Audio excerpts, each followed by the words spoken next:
Bharat Pakistan cricket যুদ্ধ কি এবার মাঠের বদলে রাজনীতির অলিগলিতে শেষ হয়ে যাবে? মুস্তাফিজ ইস্যু আর বাংলাদেশ বর্জনের পর যখন পাকিস্তান সরকার ভারতের বিপক্ষে ম্যাচ বয়কটের ঘোষণা দিয়েছে, ঠিক তখনই ঘরেই শুরু হয়েছে বিদ্রোহ। পাকিস্তানের সাবেক কিংবদন্তি স্পিনার দানিশ কানেরিয়া সরাসরি আঙ্গুল তুলেছেন নিজের দেশের ক্রিকেট বোর্ডের দিকে। তার সাফ কথা, ভারতের বিপক্ষে না খেলার এই সিদ্ধান্ত আসলে পাকিস্তানের শক্তির পরিচয় নয়, বরং এটা তাদের ভয় এবং দুর্বলতার বহিঃপ্রকাশ। IANS-কে দেওয়া এক বিশেষ সাক্ষাৎকারে দানিশ কানেরিয়া রীতিমতো বোমা ফাটিয়েছেন। তিনি মনে করিয়ে দেন, পাকিস্তান আগেই অনুরোধ করেছিল তারা ভারতের মাটিতে গিয়ে খেলবে না। সেই অনুরোধ মেনে নিয়ে ICC তাদের ম্যাচগুলো নিরপেক্ষ ভেন্যুতে অর্থাৎ শ্রীলঙ্কায় আয়োজন করছে। কানাডিয়ার প্রশ্ন, যখন ভেন্যু শ্রীলঙ্কায় নির্ধারিত হয়েছে তখন ম্যাচ বয়কট করার পেছনে আর কি যুক্তি থাকতে পারে? এটা কি নিছক জেদ, নাকি মাঠের লড়াই থেকেই পালানোর পথ? কানাডিয়া মনে করেন এই বয়কটের সিদ্ধান্ত পাকিস্তান ক্রিকেটের জন্য আত্মঘাতী হবে। তার মতে, বিশ্ববাসীর কাছে একটি অত্যন্ত নেতিবাচক বার্তা হয়ে যাচ্ছে যে পাকিস্তান দল ভারতকে মোকাবিলা করতে ভয় পাচ্ছে। কানাডিয়া স্পষ্ট ভাষায় বলেন, এই সিদ্ধান্তের ফলে মানুষের মনে হবে পাকিস্তান ভারতকে ভয় পায় বলেই মাঠে নামতে চাইছে না। ক্রিকেটের এই চিরপ্রতিদ্বন্দ্বী লড়াই থেকে পিছু হটা মানেই মনস্তাত্ত্বিক যুদ্ধে আগেই হেরে যাওয়া। দানিশ কানেরিয়ার এই বিস্ফোরক বক্তব্য যেন পাকিস্তানের ক্রিকেটে ঘরের শত্রুই বিভীষণ হওয়ার মতো পরিস্থিতি তৈরি করেছে। একজন পাকিস্তানি ক্রিকেটার হয়েও নিজ দেশের সরকারের সিদ্ধান্তের বিপক্ষে কথা বলা, তাও আবার ভারতের সমর্থনে, এটা খুব একটা দেখা যায় না। কানেরিয়া মনে করেন, আবেগের বশবর্তী হয়ে পাকিস্তান ক্রিকেট বোর্ড PCB যে পথে হাঁটছে তা শেষ পর্যন্ত পাকিস্তানের ক্রিকেটকেই অন্ধকারের দিকে ঠেলে দিবেন। তার এই অবস্থানের পেছনে কি কেবল ক্রিকেটীয় যুক্তি, নাকি আরও গভীর কিছু লুকিয়ে আছে অন্য কোনো ক্ষোভ?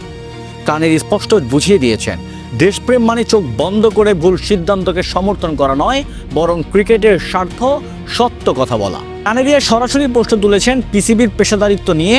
তিনি মনে করেন, যেখানে ICC পাকিস্তানের শর্ত মেনে নিরপেক্ষ ভেন্যু দিয়েছে, সেখানে শেষ পর্যন্ত বয়কট করার অর্থ হলো ভারতের দাপটের কাছে মানসিকভাবে হেরে যাওয়া। কানাডিয়ার মতে, মাঠের বাইরে বড় বড় কথা না বলে যদি মাঠে ভারতকে হারিয়ে দেওয়া যেত, তবে পাকিস্তানের শ্রেষ্ঠত্ব প্রমাণ হতো। কিন্তু লড়াই শুরুর আগেই পরাজয় স্বীকার করে নেওয়ার মতো এই বয়কটকে তিনি চরম কাপুরুষতা হিসেবে দেখছেন। পাকিস্তানের ক্রিকেটার হয়েও তিনি যেভাবে বলছেন পাকিস্তান ভারতকে ভয় পায়, তা যেন পুরো PCBর গালে এক বিশাল চর। কানাডিয়ার এই মন্তব্য কি পাকিস্তান ক্রিকেট দলে কোনো বড় ধরনের প্রভাব ফেলবে? দলের ভেতর কি বিভক্তি তৈরি হবে? ক্রিকেটের সবচেয়ে বড় লড়াই, মাদার অফ অল ব্যাটল, আজ কেবল রাজনৈতিক দড়ি টানাটানির বলি। বাংলাদেশের জন্য সহমর্মিতা ভালো, কিন্তু সেই উসিলায় নিজেদের ক্রিকেটের কবর খোঁড়া কি বুদ্ধিমানের কাজ? দানিশ কানেরিয়া আজ আয়না ধরেছেন সেই বাস্তবতার দিকেই। তিনি বুঝিয়ে দিয়েছেন, রাজনীতির ময়দানে জয়ী হওয়ার চেয়ে ক্রিকেটের ময়দানে টিকে থাকা অনেক বেশি জরুরি। পাকিস্তান দাবি করছে তারা বাংলাদেশকে সমর্থন জানাতে এই ম্যাচ বয়কট করছে, কিন্তু কানেরিয়া এখানেও যুক্তির পাহাড় দাঁড় করিয়েছেন। তিনি বলেন, বাংলাদেশ ইতিমধ্যেই টুর্নামেন্ট থেকে ছিটকে গেছে।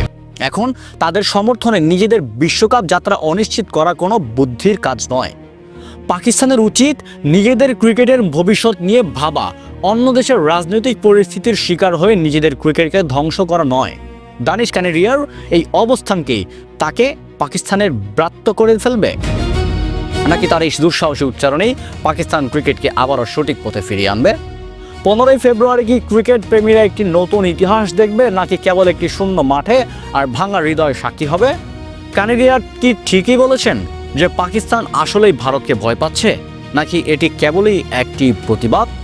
আপনার জবাব কি? কানেরিয়ার সাথে একমত, নাকি দেশের পক্ষে ম্যাচ বয়কটকেই সমর্থন করেন? আমাদের কমেন্ট বক্সে আপনার মূল্যবান মতামত অবশ্যই জানাবেন। ধন্যবাদ।